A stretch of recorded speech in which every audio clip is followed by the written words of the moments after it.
ప్రాచీన కాలం నుంచి భారతీయ సాంప్రదాయంగా వస్తున్న యోగా ద్వారా ఆరోగ్యకర సమాజం సాధించవచ్చునని కాకినాడ ఆదిగురు యోగా పీఠం స్వామి ఆదిగురు సచ్చిదానంద యోగి పేర్కొన్నారు. ఆదిగురు యోగా ట్రస్ట్ పీఠం నూతన కార్యవర్గ సమావేశం పీఠ కార్యాలయంలో జరిగింది. ఈ సందర్భంగా ఆయన మాట్లాడుతూ ప్రజలు ఆరోగ్యకరమైన జీవన విధానం అవలంబించేందుకు యోగా ఎంతో తోడ్పడుతుందని పేర్కొన్నారు. యోగా పట్ల అవగాహన పెంచేందుకు యోగా పీఠం స్థాపించి కార్యవర్గం ఏర్పాటు చేశామని, పీఠం ద్వారా అనేక సేవా కార్యక్రమాలు నిర్వహిస్తున్నామని తెలిపారు. నూతన కార్యవర్గం వ్యవస్థాపక అధ్యక్షుడు ఆదిగురు సచ్చిదానంద యోగి, ఉపాధ్యక్షుడు ఎం లక్ష్మీనారాయణరావు, ప్రధాన కార్యదర్శి డాక్టర్ డి మంజీరా, సహకార్యదర్శి అపరాజిత, కోశాధికారి వివి నరసింహమూర్తి, కార్యవర్గ సభ్యులు Indira, doctor Lakshmikanth, M Veerababu, A Rambabu, CH Sangameswararao, K Nageswararao, K Bhaskar నూతన కార్యవర్గాన్ని పలువురు అభినందించారు. అలానే పీఠం తరపున ఆధ్యాత్మిక కార్యక్రమాలను కూడా అనేకమైనటువంటి సేవా కార్యక్రమాల్లో భాగంగా ఇవి కూడా నిర్వర్తిస్తున్నాం.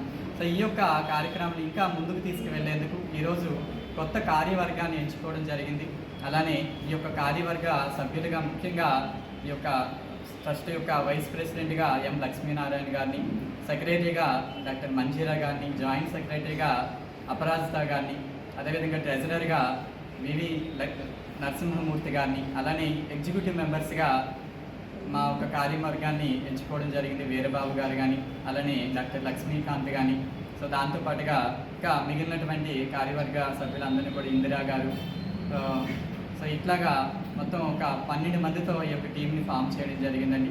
సో మా యొక్క సంకల్పం కాకినాడ వ్యాప్తంగా ఆరోగ్యవంతమైనటువంటి కాకినాడ నిర్మించుకోవాలి, యోగాని ప్రతి వ్యక్తికి చేరువ చేయాలి, సమాజంలో అందరూ కూడా యోగా మార్గంలో నడిచి ఆధ్యాత్మిక పరమైనటువంటి పురోగతి పొందాలనేటువంటి సంకల్పంతో ఈ యొక్క ట్రస్ట్ని మనం ఏర్పాటు చేసుకోవడం జరిగింది. సో దానికి సంబంధించిన కార్యక్రమాన్ని మనం ముందుకు తీసుకువెళ్తూ ఉన్నాము.